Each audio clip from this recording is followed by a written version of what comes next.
Bonjour à tous, bienvenue sur 54 One. À la une de votre édition aujourd'hui, 2 morts lors de manifestations interdites à Conakry.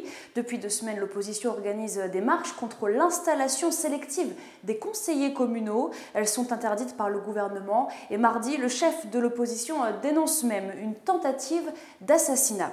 Ce devait être le Davos du désert pour l'Arabie Saoudite. Le forum économique organisé par les Saoudiens s'ouvre sur fond de crispation alors que la communauté internationale réclame plus de réponses sur les circonstances de la mort du journaliste Jamal Khashoggi. Et enfin, un autre forum scientifique, cette fois-ci au Burkina Faso. Il rassemble à Ouagadougou les acteurs de la recherche et de l'innovation depuis samedi. Focus sur une invention, la machine à tisser. Elle fonctionne à l'énergie solaire. Mais avant, en Guinée, c'est donc un bilan lourd pour des manifestations qui dérapent. À Conakry, mardi, un jeune homme a été tué alors qu'il prenait part à une marche contre l'installation sélective des conseillers communaux. C'est le deuxième en l'espace d'une semaine. Le chef de file de l'opposition, Cellou Dalein Diallo, avait promis de marcher vaille que vaille, mais les manifestants ont été obligés à rebrousser chemin. Une balle, selon le chef de l'opposition, a été tirée sur sa voiture et son chauffeur légèrement blessé. Le récit de la journée par notre correspondant sur place, Malik Diakité. Ces images ont été filmées très tôt ce mardi matin au rond-point de la Tannerie dans la banlieue de Conakry.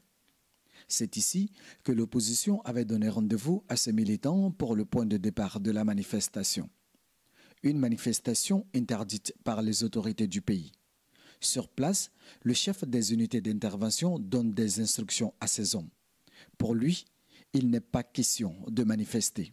Nous sommes là ce matin pour appliquer les instructions de l'autorité civile qui nous ont adressé une demande de concours en interdisant tout regroupement, toute marche ce matin. Donc le dispositif est là pour ça. S'ils sortent, certainement ils sont dans leur droit constitutionnel et nous aussi nous allons les disperser dans le cadre de la loi qui nous confère la loi 09 en passant par la demande de concours de l'autorité civile qui nous dit d'interdire et de disperser. L'opposition veut à tout prix braver cette interdiction.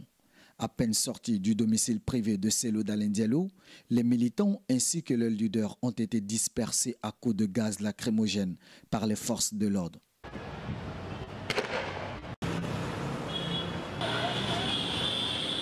Le véhicule du chef de file de l'opposition est touché. Pour lui, c'est une tentative d'assassinat contre sa personne. Nous avons, avec vous, quitté ici pour aller marcher. Nous avons été bloqués par les forces de l'ordre qui nous ont gazés, mais une balle a été tirée sur ma voiture.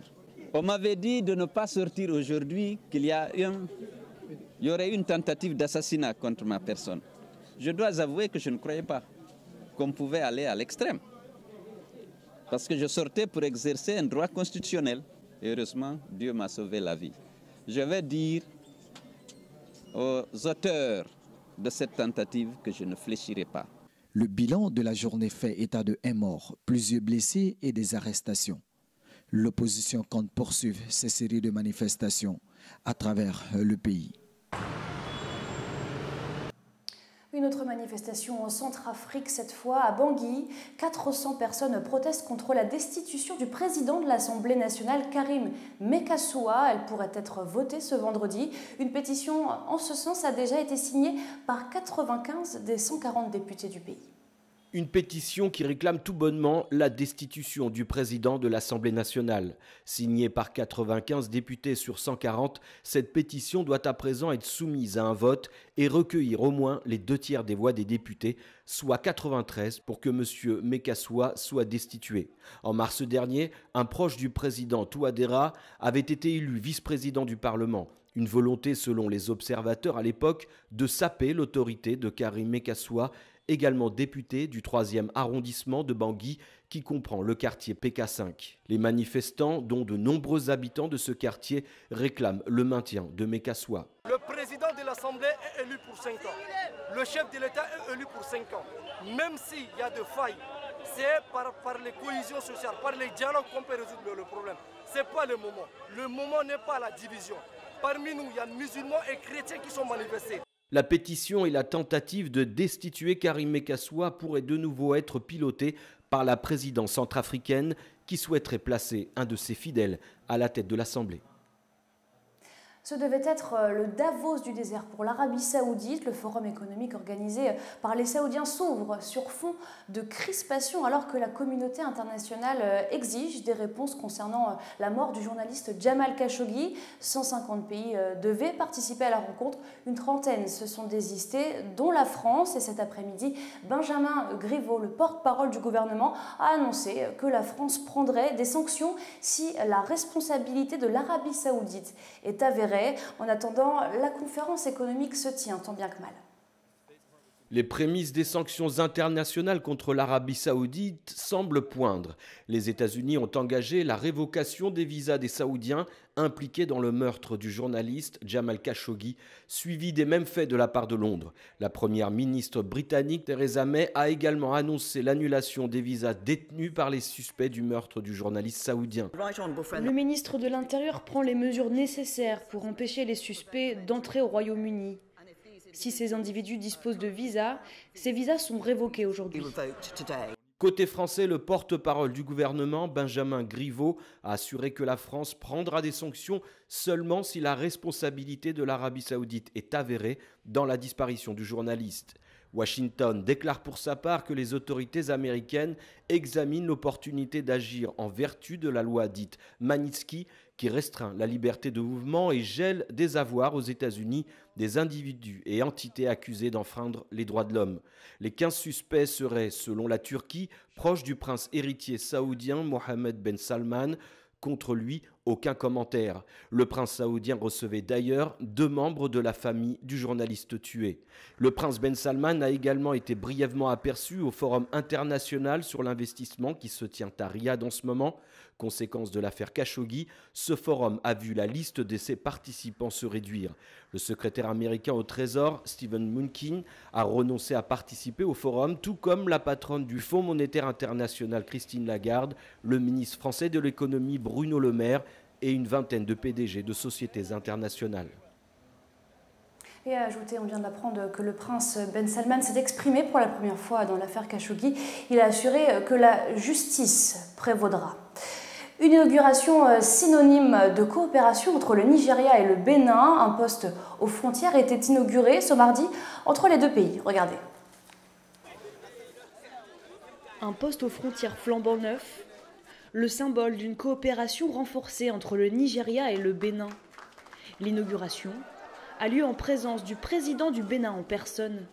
Le rapprochement de nos administrations frontalières dans un même espace et leur connexion l'une à l'autre continueront à améliorer leurs performances respectives et au confort de la circulation des personnes et de leurs biens. Notre ambition est de parvenir au plus vite à notre objectif. La libre circulation des personnes et des biens et l'intégration effective de nos économies, voire de nos peuples, qui sont les mêmes, si ce n'est les dommages de la colonisation.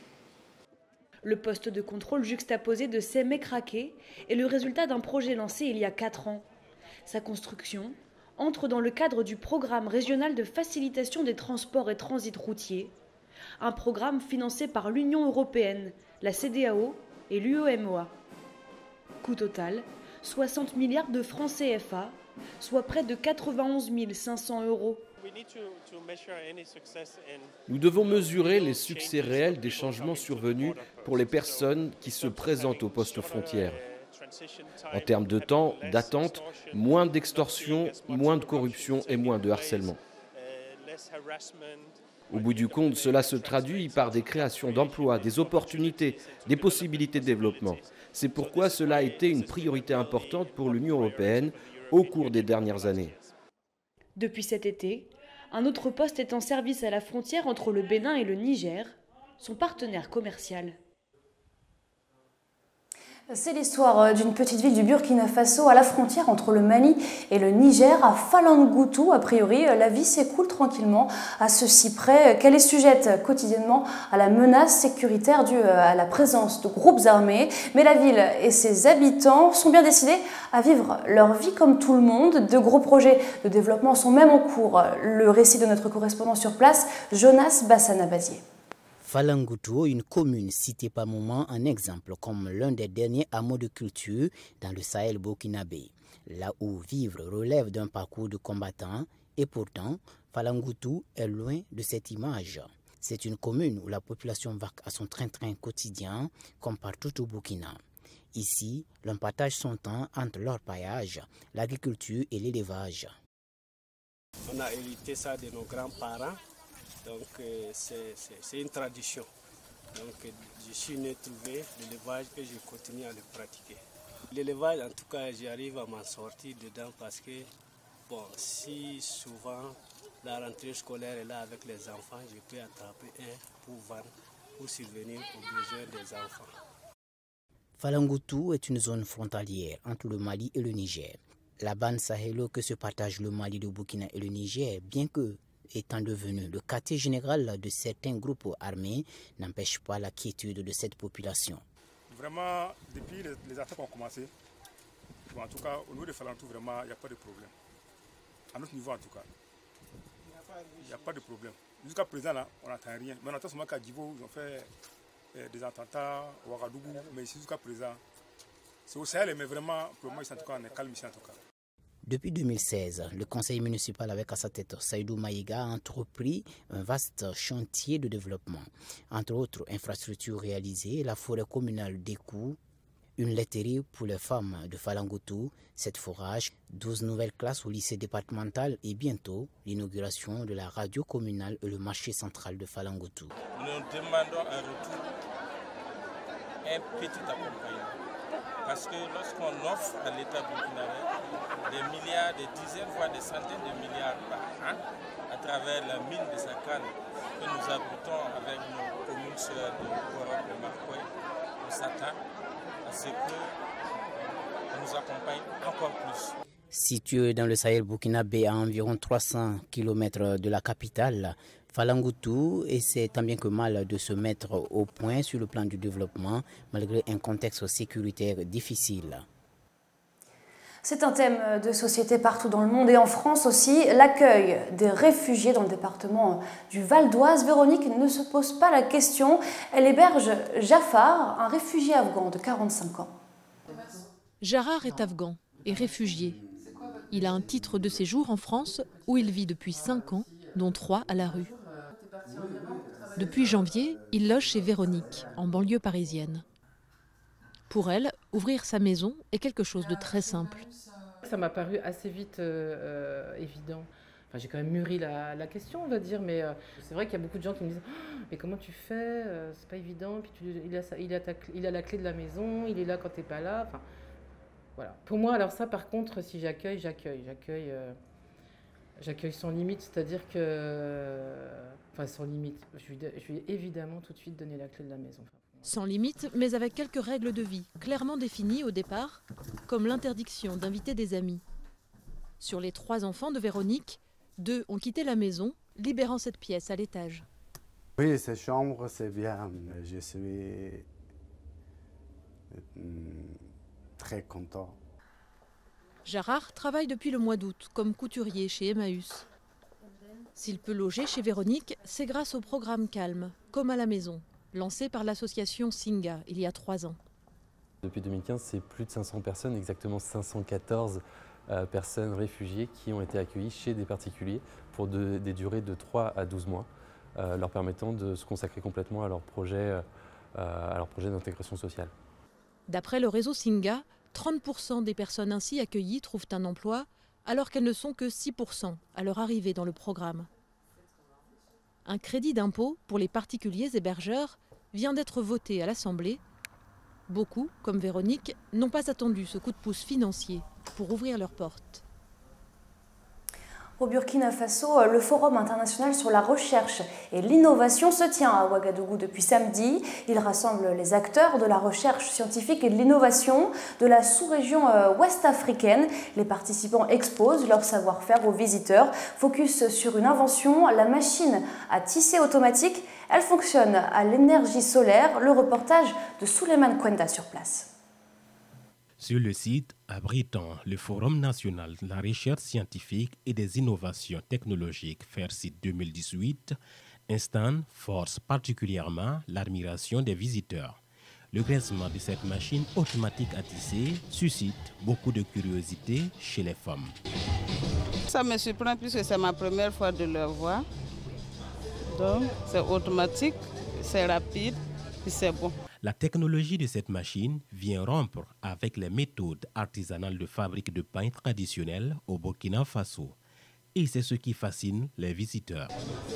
Ça facilite nos femmes. Si tu tisses par jour 5 pains, si tu as ça, tu peux faire 10 ou 15. Donc ça nous arrange, nous les femmes. C'est d'ailleurs dans cette optique que le Bureau de recherche et de transfert de technologie a mis au point cette machine. Un pays qui utilise la main ne peut pas se développer, ne peut pas aller rapidement. Et si on a besoin d'une quantité de pain tissé par jour qui est assez important, la main ne peut pas le faire. C'est fatigant et ainsi de suite. Donc notre idée, c'est de faire en sorte qu'on puisse tisser avec des machines. Et il faut les créer, ces machines. Et notre travail ici a consisté à fabriquer des modèles de machines qui tissent de la même manière que la main, mais plus rapidement et sans se fatiguer. La machine automatique à tisser existe sous plusieurs modèles dont la capacité de production journalière dépend du format. Par exemple, celui-là, il a une capacité de production de 5 par jour. Donc 5 par jour, il y a des modèles qui peuvent produire jusqu'à 15 par, au-delà de 15 par jour. Voilà, mais les grosseurs de machines différentes, parce que ici, par exemple, il faut faire des rubans de 30 cm pour les associer. Donc il y a des machines, on peut concevoir des machines qui font toute la paille en un seul passage. En ce moment, il est 4 fois plus rapide. La machine automatique à tisser a été entièrement conçue au Burkina Faso par des inventeurs burkinabés. Avec une capacité de production moyenne de 5 pains par jour et alimentée par des plaques photovoltaïques dans un pays ensoleillé presque toute l'année, cette machine apparaît comme une solution aux problèmes de production que connaît le secteur du textile artisanal. C'est ainsi que se termine votre édition. Merci beaucoup de l'avoir suivi. À très vite sur 54 One.